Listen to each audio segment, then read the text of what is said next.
Hello guys, and welcome back to my channel, and welcome to all those who are new. Hi, welcome. Today we're going to talk about these two fools. Me respeta, no me apoya. He decidido que ya esta relación no da más, no funciona. So honestly, who would have seen this coming, huh? Apparently all of us. Except Danielle here. I'm deciding to just give him the benefit of the doubt, and we're trying to move forward. So much so that she got his name tattooed on her arm. But don't worry guys, because according to her Instagram, that tattoo isn't going anywhere. Because it's pretty. I don't know what it says about all our other ugly ass tattoos, but here we are with this pretty tattoo that's not going anywhere. Now, is this a cliffhanger of some sorts? Why would you not want to remove your ex's big ass name from your arm? If I had a tattoo of my ex's name, I mean, to start off, I would never do something that stupid. But if I had his name tattooed, I would be lasering it off faster than you can say bankruptcy. Now, we know this relationship is over, for sure. La verdad ya no aguanto más ya. Me voy aquí, me voy a mudar. Or at least I hope so. I mean, we see her packing her stuff in boxes, so that means she's out of there. Rose-colored glasses this entire time. I think that the Yohan that I was seeing and was believing was there was never actually in front of me. And after looking at her Instagram, I thought she had made her way back to New York, and I thought, dear God, please, no more. The last thing we need is another self-absorbed a-hole walking around the city. Would the city of New York even allow her to rent another apartment after the fiasco she left behind of not paying rent? No landlord would give her a chance, let alone a key. So someone posted in the comment that she was living in Florida. It seems that's right. Probably South Florida, which is great. My mom lives there. But anyways, now this would be a good time for Florida to pass some sort of no Danielle Gates law. But I guess they're too busy trying to ban drag queens that they aren't even looking at the real issues plaguing the state. So I need to take a minute because my dog Mango wants to tell you to like and subscribe. All right, let's get back to the show. Regardless, it seems that Danielle is living the life. Buying furniture for her new place, going to trips to Mexico. I loved the Fiesta Americana in Merida. The room was so beautiful. New York. Because I travel so much, I want to make sure that wherever I'm going feels like home. And I feel like the West House really felt like home to me. While staying at a $700 hotel like this one. I guess she must really be putting those credit cards to work without a care in the world. I mean, why would she have a care when she knows that she doesn't have to pay them back? She's also holding retreats. And who are these people that want to do this? Do they kick coconuts around and work on channeling their inner girl boss? 70 es más o menos de 19. Es más. So, ¿cómo estás? Es un negocio. She's also on this continuous delusional thought train that we, the public, hate her because she has unshakable confidence. People who are secure in themselves. This is why the whole world hates me. Do you know this? This is why and because I tell you. Yeah, if you're that confident of a woman that you have to shout it from every mountaintop, would you have ever allowed a man to treat you the way Yohan did? Would you have evaded so many bills?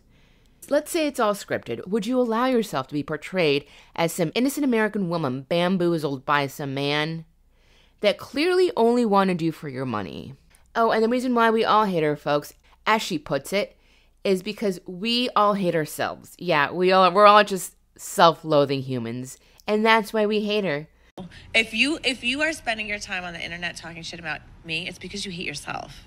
It's not because you hate me. There's something in me that you want and that you can't have, and that's what cringe is, because you are ashamed. All right, self-absorbed delusion, keep thinking that we're all jealous of your bankruptcy, your relationships, your irritating personality, your ability to belittle someone, and your coconut kicking. I guess we're just all self-loathing a-holes here, right? So the breakup of Yohan and Danielle happened while filling in the role of Santa and Elf Lady for the children of the Dominican Republic, where they plan to distribute gifts to the kids most in need. So move over, Bill and Melinda Gates Foundation. There are new philanthropists in town. I kid. Honestly, I commend them for doing something that is not based on only self-interest, for once. I honestly thought it was going to be over after he borrowed money from her, but I think that sentence, I thought it was going to be over, applies to Basically, all their scenes. Yohan explained to me that because we were married, he felt like he could take money out of the bank. When I grilled him about it, he was embarrassed, and so he lied. Anyway, so she forgave him because the reason he lied was because he was embarrassed that he took the money out of her account. Also because they were probably under contract to shoot more. Allegedly. So Danielle is giving him the benefit of the doubt. And they're gonna work on it. Sure. Our problems, but we're married. Like, it's a commitment. And he's willing to work on it. This doesn't even make sense anymore. Has this man shown you over and over and over again that he doesn't want to be with you? So as they're getting their presents wrapped and ready for the kids, she asks him for the rent money because I guess there are more presents that need to be picked up and they need to pay for it. I don't know. Something like that. Anyway, the reason doesn't matter. The rent is due and she needs money. ¿Tú entiendes? ¿Cuál dinero? Dinero por alquilar, por enero. Pero yo no tengo dinero. And Yohan explains that he's only been bleeding money since she's moved to the DR. No tengo un ahorro, no tengo nada, lo que tengo es deuda. And there is one thing I do understand that he says. No me puedo dar el lujo de pagar 75,000 pesos haciendo una vida de rico cuando no soy rico. Living like a rich man where he isn't. In an apartment that's well beyond his means. Simply because that's the kind of apartment that Danielle wanted. What they should have done is they should have gotten an apartment that is something that they're both comfortable and capable of paying for. I mean, for Yohan, he wouldn't be comfortable paying for anything, but that's him. So she apparently promised him the good life. No, tú viniste aquí a Dominicana, tú me vas a dar 75,000 pesos para vivir juntos. No, tú no dijiste eso. Tú dijiste, vamos a tener una vida bien. And papers to go to the U.S. Now remember, she did definitely promise the papers. A green card, and even joked about it with her friends that she had promised it to him, but was not going to go through with it because she wanted to live in the DR, which is completely shady and messed up. So in Yohan's mind, it's like, if I'm not going to be the sugar baby in this relationship, it's over. And quite frankly, he has hinted about that throughout the relationship. Somehow explain to Yohan that we're never going to New York. Anyway, this time he is really finally putting his foot down about it, that his days of contributing are over. Yo te dije, no voy a pagar, no te voy a pagar ningún dinero. Sí, me voy a ir, no me voy a quedar aquí. So they drop off the presents. I'm trying to hold it together for the kids, but this is really, really hard to do. And she's still wanting him to not move out. And girl, you clearly do not have what he wants, which is money. Yo quiero, tú eres mi esposo, pero tú puedes hacer que tú quieres, entonces. So then they go back to the apartment, and she starts arguing with him about what he can take and what he can't. No. Tú solo tienes la ropa tú tienes antes de yo comprar toda tu ropa. Because she paid for a lot of his clothes, apparently, and she doesn't want him to take any of it. Porque tú dices yo no hace nada para ti. So tú solo toma tu ropa que tú tienes antes. Which is a little bit petty because a gift is a gift at the end of the day. Leave the hangers, I need the hangers. No. Toma la ropa, pero yo necesito eso. And oh, of course, and not the hangers. Do not take the hangers. Please don't take the hangers. So with that pettiness, Yohan thinks that he can one-up her and try to take her dog. You're not going anywhere with my dog. Yohan, no.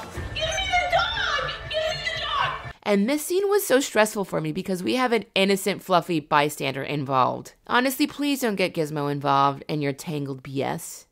Which, as much as we don't like Danielle, I think that dog is better off with Danielle. So she ends up kicking Yohan out and TLC out from her apartment.